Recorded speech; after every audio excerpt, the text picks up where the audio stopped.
Hello everyone, welcome back to our new video Cold War Part 9. My name is Harsh Singh. I am a student of Shivaji College, University of Delhi of 3rd year 6th semester of BA program with subject combination History and Political Science.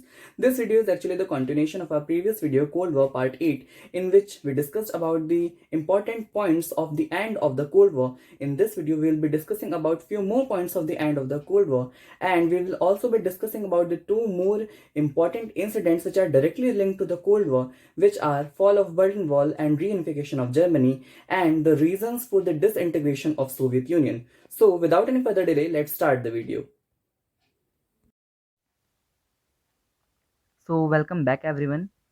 ये video हमारी पिछली video की ही continuation है जिसके अंदर हम and of the cold war के बारे में डिस्कस कर रहे थे। तो कुछ पॉइंट्स के बारे में हमने लगातार डिस्कस किया था और वीडियो क्योंकि लंबी हो रही थी तो हमें रुकना पड़ा था।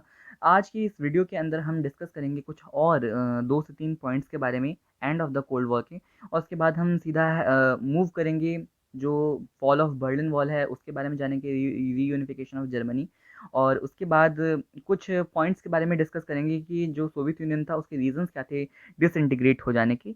तो आज की वीडियो में हम इन चीज़ों को, इन पॉइंट्स को डिस्कस करेंगे। तो अब हम स्टार्ट करते हैं अपनी वीडियो। अमेरिकन्स जो हैं वो ये भी क्लेम कर रहे थे that the United States had preserved the global equilibrium and therefore the peace of the world. Americans जो हैं साथ साथ जैसे कि उन्होंने इस चीज़ का क्रेडिट ले लिया था अमेरिकन्स ने, क्योंकि हेनरी किसिंगर भी कह रहे थे कि शायद उनकी किस्मत थी कि यूएस प्रेसिडेंट की, कि उन्होंने जो है कोल्ड वॉर को अपने नाम होते हुए देखा कि हाँ हम जीते हैं कोल्ड वॉर को। विक्ट्री टर्म का उन्होंने यूज़ किया था। तो इस चीज़ का यहाँ पर वो भी ये भी क्लेम ले रहे हैं, अमेरिकन्स जो हैं वो ये भी क्लेम लेते हैं कि दैट यूनाइटेड स्टेट्स जो है उसने ग्लोबल इक्विलिब्रियम को प्रिजर्व करके रखा और साथ में जो दुनिया में पीस थी, जो शांति थी, उसको भी बनाए रखने का काम किया। पोस्ट कोल्ड वॉर वर्ल्ड में there have been and are many crisis. Post cold war world के बाद भी बहुत से ऐसे क्राइसिस हुए थे, हैं, और बहुत सारे ऐसे क्राइसिस देखने को मिले, but no overriding ideological challenge to the United States. लेकिन ऐसा कोई भी आइडियोलॉजिकल चैलेंज जो है यूनाइटेड स्टेट्स को देखने को नहीं मिला पोस्ट कोल्ड वॉर के बाद में। हालांकि क्राइसिस तो बहुत सारे ही हुए, बट ऐसा कोई भी नहीं चैलेंज देखने को मिला जो कि आइडियोलॉजिकली हो, यानी कि कैपिटलिस्ट सिस्टम को जो डिस्ट्रॉय करने की बात करता हो। ऐसा कोई भी चैलेंज, ऐसा कोई भी threat ideologically United states of America को देखने को नहीं मिला पोस्ट कोल्ड वॉर के बाद, पोस्ट कोल्ड वॉर पीरियड में। Chinese communist rulers have opted for liberalization, यानी कि यहाँ तक कि अब जो चाइनीज़ कम्युनिस्ट रूलर्स जो थे उन्होंने भी लिबरलाइजेशन के लिए ऑप्ट इन कर लिया था, दो इन देयर ओन स्टाइल, लेकिन उनके खुद के ही स्टाइल में उन्होंने, चाइना ने भी ओपन डोर पॉलिसी जो थी उसको अपना लिया था। China is no more an ideological challenge to the United States, यानी कि चाइना भी अब जो है एक आइडियोलॉजिकल चैलेंज नहीं रहा था अब वो यूनाइटेड स्टेट्स के लिए। Her being People's Republic notwithstanding, यानी कि अब हम देखते हैं कि कुछ ऐसे इकोनॉमिक कॉम्पिटिटर्स भी जो थे, लाइक जैसे कि जर्मनी हो गया, जापान हो गया और रशिया भी हो गया, क्योंकि रशिया जो था उसके ऊपर ही अब ये रिस्पॉन्सिबिलिटी दे दी गई थी कि जितने भी उसने एज ए यूएसएसआर जितने भी कमिटमेंट्स जो थे इंटरनेशनली किए गए थे, अब उन सारी चीज़ों की जो जिम्मेदारी है वो रशिया के ऊपर ही आ जाएगी। रशिया को ही लीडर के तौर पे देखा गया था। उस टाइम पे डिसइंटीग्रेशन हुआ था जब रशिया का, तो 15 कंट्रीज जो थी वो डिवाइड हो गई थी रशिया से। रूस, Belarus and Ukraine were the first 3 countries which announced and declared that Union of Soviet Socialist Republic has been disbanded. These three were the countries. Remember these 3 countries name: Rus, Belarus and Ukraine, यानी कि Russia, Belarus and Ukraine. These 3 countries were the first 3 countries who declared that United Union of Soviet Socialist Republic has been disbanded, has been disintegrated, has been ended. तो ये जो 3 countries हैं ये अहम हैं। लेकिन उसके बाद हम क्या देखते हैं कि जैसे कि इकोनॉमिक कॉम्पिटिटर्स जो हैं, लाइक जर्मनी, जापान और रशिया भी, क्योंकि अब है एक बहुत बड़ी कंट्री है वर्ल्ड की वो, तो ये ऐसे टाइप के जो इकोनॉमिक कॉम्पिटिटर्स थे जो कि स्टिल न्यूक्लियर पावर भी थे, वो अमेरिका को, अमेरिका की जो सुपीरियॉरिटी है उसको चैलेंज कर सकते हैं अभी भी, क्योंकि ये कंट्रीज़ जो है वो इकोनॉमिक कॉम्पिटिटर्स होने के साथ साथ nuclear power, still they are nuclear power, वो अभी भी न्यूक्लियर पावर हैं। Almost every situation in post cold war period is a special case, यानी कि अगर हम देखें, ध्यान से देखें, तो जितनी भी सिचुएशंस जो क्रिएट हुई पोस्ट कोल्ड वॉर पीरियड में, वो सब की सब काफ़ी स्पेशल केस थी। हर सिचुएशन को ही हम एक स्पेशल केस के उसमें रिगार्डिंग देख सकते हैं। Circumstances had the United States to prevail in the cold war. ऐसे सर्कमस्टांसेस जो थे वो क्रिएट हो रहे थे जिसने यूनाइटेड स्टेट्स को कोल्ड वॉर में अपना एक संप्रभुता दिखाने का मौका, संप्रभुता नहीं, सुप्रियोरिटी दिखाने का मौका दिया। But it may not be very easy for her to dominate the multipolar world of the 21st century. लेकिन अब जैसे कि हम देखते हैं यूनिपोलर वर्ल्ड होता है, बाइपोलर वर्ल्ड होता है। वर्ल्ड स्ट्रक्चर की बात अगर हम करें तो यूनिपोलर वर्ल्ड होता है, बाइपोलर वर्ल्ड होता है, मल्टीपोलर वर्ल्ड होता है। तो यहाँ पर मल्टीपोलर वर्ल्ड जो था पोस्ट कोल्ड वॉर के बाद देखने को मिला था, क्योंकि ऐसा लग रहा था, ऐसे कयास लगाए जा रहे थे कि पोस्ट कोल्ड वॉर के बाद, क्योंकि दो सुपर पावर थे कोल्ड वॉर टाइम पीरियड में, यूएसए और यूएसएसआर, कि अब यूएसएसआर डिसबैंड हो चुका है, डिसइंटीग्रेट हो चुका है, तो अब खाली जो है यूएसए जो है वो रहेगा, उसके एक छत्र राज्य में पूरा वर्ल्ड जो है वो चलेगा, ऐसा माना जा रहा था। बट ऐसा देखने को नहीं मिला, और इसी वजह से अब अमेरिका के लिए ये भी मुश्किल है, क्योंकि उसके बाद भी जैसे कि हमने देखा, डिस्कस किया, Russia post cold war disintegration of the USSR के बाद भी रशिया जो था वो एक बड़ी पावर के तौर पे था ही, इकोनॉमिक पावर के तौर पे भी, और न्यूक्लियर मिलिट्री पावर के तौर पे भी। और जर्मनी, जापान, ये सभी कंट्रीज़ जो थे वो स्ट्रॉन्ग एनफ थे कि वो अमेरिकन सुपरियोरिटी को चैलेंज कर सकते थे, कर रहे थे। और अब जैसा कि हम 21st सेंचुरी में देखते हैं, तो अब तो मल्टीपोलर वर्ल्ड हो चुका है, और कई सारी कंट्रीज़ जो हैं वो अमेरिकन सुपरियोरिटी को लगातार कम्पीट कर रही हैं, चैलेंज कर रही हैं। लाइक इंडियन इकोनॉमी हो गई, इंडिया भी अब जो है वर्ल्ड की एक सुपर पावर के तौर पे रेस में शामिल हो चुका है, चाइना है, और भी बहुत सारी कंट्रीज़ हैं जो लगातार आगे आ रही हैं। तो ऐसे में यूएसए का जो डोमिनेशन है उसको लगातार वो मेंटेन रहेगा मल्टीपोलर वर्ल्ड में भी, ये जो है वो थोड़ा सा मुश्किल लग रहा है। अब हम डिस्कस करते हैं हमारा जो इम्पोर्टेंट एक टॉपिक है, fall of the Berlin wall and the reunification of Germany. Fall जो है बर्लिन वॉल का, उसको हम देखेंगे कि वो कैसे हुआ, क्यों हुआ, और जर्मनी का ये जो रीयूनिफिकेशन है उसके बारे में अब हम डिस्कस करेंगे। पहला पॉइंट की तरफ बढ़ते हैं। One of the first development of the end of the cold war was reunification of Germany. जो first development, one of the first development जो है वो हम देखते हैं, तो वो है end of the cold war. Cold war के एंड में अगर हम देखें तो वो क्या है, जर्मनी का रीयूनिफिकेशन होना। जैसा कि हमने देखा था कि दो पार्ट्स में जो था वो जर्मनी डिवाइड हो चुका था। One part was under the control of United states and the another part was under the control of the former USSR.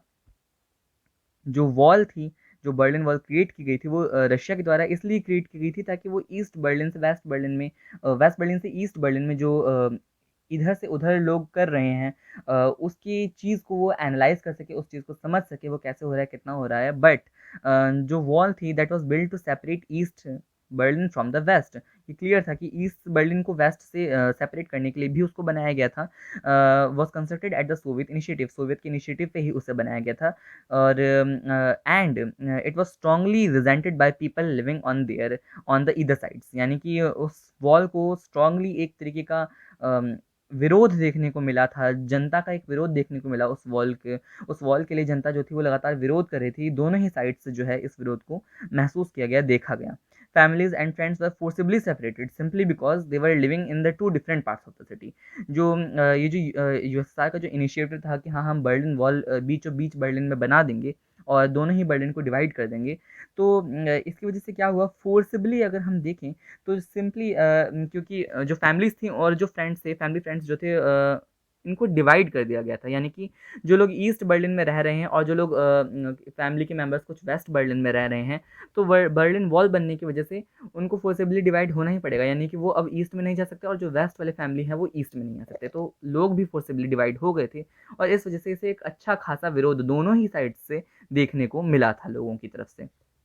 People from east were not allowed even to visit ailing relative on the other side. यानी कि जो east में लोग थे उनको इतनी भी permission नहीं दी गई थी कि उनके जो एलिंग रिलेटिव्स हैं, जो अगर कोई बीमार है या उनके परिवार में कुछ कोई दिक्कत है, जो दूसरी साइड में रह रहे हैं, वेस्ट में रह रहे हैं, वेस्ट बर्लिन में रह रहे हैं, उनको उनसे भी मिलने तक की परमिशन जो थी वो नहीं दी गई थी। At times person trying to go to the other side without authority were shot. और कई बार तो ऐसा भी देखा गया था, जो लोग एक से दूसरे साइड को क्रॉस करने की कोशिश कर रहे थे और बिना किसी अथॉरिटी के परमिशन के उनको गोली मार दी जाती थी, उन्हें जान से मार दिया जाता था।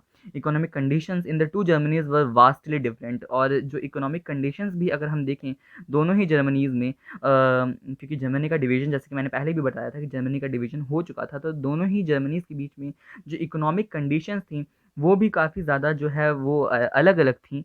अम, अगर हम ध्यान से देखिए economic conditions like were vastly different as also was the politics. जितनी पॉलिटिक्स थी उतना ही यानी कि ईस्ट बर्लिन में जैसी पॉलिटिक्स और इकोनॉमिक कंडीशंस थी और जो वेस्ट बर्लिन में जैसी पॉलिटिकल कंडीशंस थी और इकोनॉमिक कंडीशंस थी, दोनों ही एकदम डिफरेंट डिफरेंट थी दोनों ही जर्मनीज़ के अंदर। अगर हम देखें जैसे कि वेस्ट जर्मनी हो गया है, had become a highly industrialised prosperous country. जो वेस्ट जर्मनी था, जो कि क्योंकि वो एक तरीके से हम कह सकते हैं वो यूएसए के कंट्रोल के अंदर था, और जो ईस्ट जर्मनी था वो यूएसएसआर के कंट्रोल के अंदर था। और सेकेंड वर्ल्ड वॉर में तो यूएसएसआर, जैसे कि मैंने पहले भी बताया था, वो बहुत ही ज़्यादा एग्जॉस्ट हो चुका था। बहुत ही ज़्यादा उसकी इकोनॉमी एकदम ख़त्म हो रखी थी, टूटने की उस पर आ गई थी। और कोल्ड वॉर के बाद तो डिसइंटीग्रेट ही हो गया सीधा यूएसएसआर। ऐसी घटनाएं हुई, ऐसे पॉलिटिकल सिनेरियोज क्रिएट हुए। तो यूएसएसआर सेकेंड वर्ल्ड वॉर में अगर हम देखते हैं तो इतना ज़्यादा, जैसे मैंने पहले ही बताया था, वीक हो चुका था कि जब वर्ल्ड वॉर हो रहा था तो युद्ध क्षेत्र में लड़ने के लिए यूएसएसआर की आर्मी को, लोगों को ऐसे ही भेज दिया जाता था, निहत्थे भेज दिया जाता था। और ये कहा जाता था कि जो वहाँ पे डेड बॉडीज़ पड़ी हुई हैं आर्मी की, उनमें अगर आपको कुछ गोला बारूद हथियार बंदूकें मिल रही हैं तो उनको यूज़ कीजिए और जाइए और लड़िए, नहीं मिल रहा है तो हाथों से लड़िए, बस लड़िए जाके वहाँ पे। तो इस तरीके से जो इकोनॉमी थी उनकी इतनी ज़्यादा, इतनी हद तक जो है वो वीक हो चुकी थी। बट जो वेस्ट, क्योंकि अब हम जर्मनी को देखेंगे तो इसीलिए जो वेस्ट जर्मनी, ईस्ट जर्मनी की जो हम बात करें हैं, पॉलिटिकल कंडीशंस और इकोनॉमिक कंडीशंस थी, दोनों की दोनों ही डिफरेंट थी। इसी वजह से, क्योंकि ईस्ट जर्मनी जो था वो यूएसएसआर के अंडर कंट्रोल था, तो जाहिर सी बात है कि ये ऑब्वियस था, इतना जाहिर था कि जो इकोनॉमिक कंडीशन है वो वहाँ की वीक होगी। और क्योंकि जो वेस्ट जर्मनी है वो अंडर द यूएसए चल रहा था, तो वहाँ की इकोनॉमी जो थी वो काफ़ी ज़्यादा प्रॉस्पेरस और इंडस्ट्रियलाइज हो गई थी। It was even in a position to give aid to many third world countries. यानी कि यहाँ तक कि जो जर्मनी था, जो वेस्ट जर्मनी था, वो इतना ज़्यादा इंडस्ट्रियलाइज और स्ट्रांग हो चुका था कि वो थर्ड वर्ल्ड कंट्रीज़ को भी एड प्रोवाइड कर सकता था, इतना वो स्ट्रांग एनफ हो चुका था। ईस्ट जर्मनी, जिसको जीडीआर कहा जाता था, on the other hand, though committed to socialism, वो सोशलिज्म के लिए कमिटेड था, had not been able to achieve economic prosperity. और इसी वजह से उसे इकोनॉमिक प्रोस्पेरिटी भी कुछ खास नहीं मिली। As soon as the US Soviet relations became normal, जितने जल्द यूएस सोवियत रिलेशंस जो थे वो नॉर्मल हुए, strong desire for union of two Germanys was expressed in all quarters. जितनी भी क्वार्टर्स थे जर्मनी की, वहाँ पे जैसे ही यूएस और सोवियत यूनियन के रिलेशंस जो है वो नॉर्मल हुए, नज़दीक हुए, क्लोजनेस थोड़ी दोनों देशों में आई, तो ऐसी डिमांड उठने लगी कि रीयूनिफिकेशन होना चाहिए जर्मनी का। हर क्वार्टर से डिमांड उठने लगी। जो बर्लिन वॉल था उसको फर्स्ट टाइम गिरा दिया गया था 1989 में। ये डेट याद रखिएगा, 1989 बहुत ही इंपॉर्टेंट ईयर है ये। इस ईयर में ही जो बर्लिन वॉल थी इसको गिरा दिया गया था। It was pulled down with so much enthusiasm that the end of the cold war could be easily notice. और इतने एंथुसियाज्म के साथ, इतने जोश व खरोश के साथ इस वॉल को तोड़ा जा रहा था, गिराया जा रहा था, कि जो कोल्ड वॉर था उसे इजीली, उसके खात्मे को, उसके कोल्ड वॉर को अपने हाशिए पर जाते हुए, अपने अंत की तरफ बढ़ते हुए आसानी से इजीली उसको नोटिस किया जा सकता था कि हाँ, कोल्ड वॉर अब खत्म हो रहा है। Negotiations were initiated between the two countries. दोनों ही कंट्रीज के बीच में जो थे नेगोशिएशंस जो थे वो इनिशिएट किए गए। One was a member of NATO, एक कंट्री नाटो का मेंबर थे, एंड द अदर जो थी यानी कि यूएसएसआर जो था वो वॉर्सो पैक्ट का मेंबर था। यूएसए नाटो का मेंबर था और यूएसएसआर वॉर्सो पैक्ट का मेंबर था। ये बात हमें पहले से पता है। Which has been since abolish. अब जो यूएसएसआर तो जो, क्योंकि वो डिसइंटीग्रेट हो गया था, तो ऑब्वियसली उससे पहले ही जो वॉर्सो पैक्ट था वो भी डिसइंटीग्रेट हो गया था, सिर्फ नाटो बचा था अब। After the fall of Berlin wall, Berlin wall के फॉल के बाद जो नेक्स्ट स्टेप था, इट वॉज टेकन इन 1990, जो कि इंट्रोड्यूस किया गया वेस्ट जर्मन करेंसी को ईस्ट में भी। वेस्ट जर्मनी में जो करेंसी चल रही थी उसको ईस्ट जर्मनी में भी इंट्रोड्यूस कर दिया गया। फाइनली दोनों जर्मनी जो थे अब वो यूनाइट हो चुके थे। जो चांसलर थे फेडरल रिपब्लिक ऑफ जर्मनी के, was chosen as head of the government of unified country. अब उनको हेड बना दिया गया था, पूरी जर्मनी का हेड बना दिया गया था, क्योंकि यूनिफाइड हो गया था जर्मनी, अब वो एक कंट्री था पूरा जर्मनी। तो उसको जो चांसलर थे वहाँ के, उनको पूरा जर्मनी का हेड बना दिया गया। विच अडॉप्टेड मार्केट इकोनॉमी, जिन्होंने मार्केट इकोनॉमी को अडॉप्ट किया, and western type of democratic system. ध्यान देने वाली बात, western type of democratic system को उन्होंने अपनाया। वाइल जो डिवीजन था जर्मनी का 1940s में, इस लाइन को याद रखिएगा, इस लाइन को ध्यान दीजिएगा, कि जो डिवीजन था जर्मनी का 1940s में, उसने शुरुआत एक तरीके से माइलस्टोन रखा था कि हाँ, कोल्ड वॉर की जो कड़वाहट है वो इंटरनेशनल रिलेशंस में शुरू हो रही है, कोल्ड वॉर की लहर शुरू हो रही है, उसने माइलस्टोन कोल्ड वॉर के शुरू होने का रखा था। वहीं जो यूनिफिकेशन था जर्मनी का, वो एक सिंबॉलिक एंड था कोल्ड वॉर का, कि हाँ, वो भी एक माइलस्टोन के तौर पे आया सामने, कि हाँ, जितने एंथुसियाज्म के साथ बर्लिन वॉल को तोड़ा गया और रीयूनिफिकेशन हुआ जर्मनी का, वो एक माइलस्टोन के तौर पे काम कर रहा था, कि हाँ, वो क्लियरली शो कर रहा था कि अब कोल्ड वॉर खत्म हो चुका है, वो अपने हाशिए की तरफ बढ़ चुका है, अपने खात्मे की तरफ, अपने अंत की तरफ वो हेड ऑन कर चुका है। अब हम बढ़ते हैं अपने next topic, reasons of the collapse of the Soviet union, की क्या रीजंस थे, ऐसे कुछ इंपॉर्टेंट पॉइंट्स हम देखेंगे कि सोवियत यूनियन कोलैप्स हो गया। मिलिट्री रीजंस क्या थे, हम पहले देखेंगे। The space race and the arms race drained a considerable proportion of the Soviet Union resource for military needs. यानी कि जो उस टाइम पर एक स्पेस रेस भी जो है वो चलने लग गई थी, कि स्पेस में, अंतरिक्ष में किसका ज़्यादा कंट्रोल होगा। यूएसए भी लगातार सैटेलाइट्स छोड़ रहा था, यूएसआर भी लगातार सैटेलाइट्स छोड़ रहा था, कुछ और भी जो ज़्यादा अमाउंट था, क्योंकि यूएसएसआर की इकोनॉमी वैसे ही बहुत ही ज़्यादा एग्जॉस्ट हो चुकी थी, कि उसने जब स्पेस रेस में भी अपना ज़्यादा पैसा इन्वेस्ट कर दिया, तो जो मिलिट्री नीड्स थी, वो ढंग से पूरी नहीं हो पा रही थी। तो पहला रीज़न ये रहा हमारा। पॉलिसीज़ जो है मिखाइल गोर्बाचेव की, वो भी जैसे कि अभी हमने पहले डिस्कस किया है, वो भी इंपॉर्टेंट रही, उनकी जो ग्लासनोस्ट और पेरेस्ट्रोइका की जो पॉलिसीज़ थी। In order to kick start moribund Soviet economy, Gorbachev instituted the policies of glasnost यानी कि ओपननेस, और पेरेस्ट्रोइका यानी कि रीस्ट्रक्चरिंग। ग्लासनोस्ट एंड पेरेस्ट्रोइका, जो ये दो पॉलिसीज़ हैं, इनको गोर्बाचेव लेके आए, ताकि वो अपने सोवियत यूनियन का जो सिस्टम है उसके अंदर ओपननेस लेके आ सकें और रीस्ट्रक्चर कर सकें पूरे सिस्टम को, पॉलिटिकल सिस्टम को, यानी कि को एग्जिस्टेंस से इंटरडिपेंडेंस की तरफ वो शिफ्ट होना चाहते थे। बट जैसा कि हमने पहले भी डिस्कस किया, वो उन्हीं के लिए बैकफायर कर गया और सोवियत यूनियन का हमें डिसइंटीग्रेशन देखने को मिला। Glasnost was intended for liberalisation of the political landscape, यानी कि लिबरलाइजेशन लाना चाहते थे वो पॉलिटिकल लैंडस्केप में, और ग्लासनोस्ट का मतलब ये था। और पेरेस्ट्रॉइका जो था वो ये इंटेंट करता था ताकि वो इंट्रोड्यूस कर सके काफ़ी free market policies in place of government run industries, यानी कि फ्री मार्केट इकोनॉमी वो लेके आना चाहता था। पेरेस्ट्रोइका के तहत जो पेरेस्ट्रोइका है वो फ्री मार्केट की बात करता है, और बजाय जो गवर्नमेंट के द्वारा इंडस्ट्रीज रन की जाती हैं, उसके बजाय फ्री मार्केट की बात की जा रही थी पेरेस्ट्रोइका के अंदर।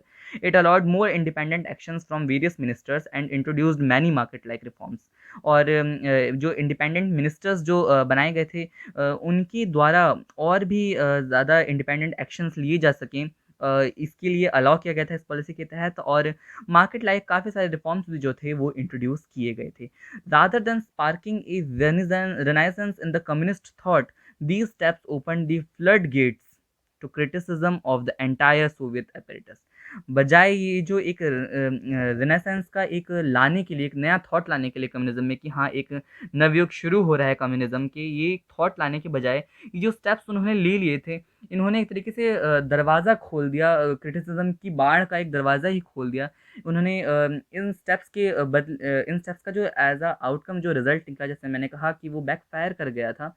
सोवियत यूनियन के अपैरेटस का एक भयंकर क्रिटिसिज्म जो है वो वर्ल्ड वाइड देखने को लोगों को मिला। जो पहला पॉइंट अगर हम देखें इसके अंदर, the state lost control of both the media and the public sphere, यानी कि इन पॉलिसीज़ के आते ही एक टर्म है, उसका मैं अभी आपको इन दोनों ही पॉइंट्स के बाद डिस्कस करूंगा। वो टर्म इंपॉर्टेंट हो जाता है यहाँ पे। जो स्टेट है उसने कंट्रोल इन दोनों ही पॉलिसीज़ के लॉन्च के बाद खो दिया था, मीडिया के ऊपर से भी और पब्लिक स्फेयर के ऊपर से भी।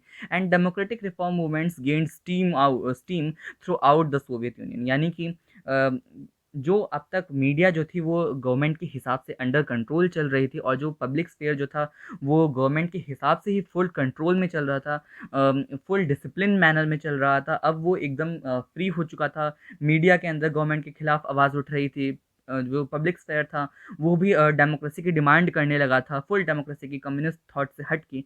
एंड डेमोक्रेटिक रिफॉर्म मूवमेंट्स जो थे वो हर तरफ पूरे सोवियत यूनियन में हर तरफ मोमेंटम गेन करने लगे। Also there was growing this enchantment in the public due to falling economy, poverty, unemployment, इन सब की वजह से एक डिस्करेजमेंट लोगों के अंदर देखने को मिला। लोग काफ़ी ज़्यादा गुस्सा हो रहे थे, they were ferocious towards the government.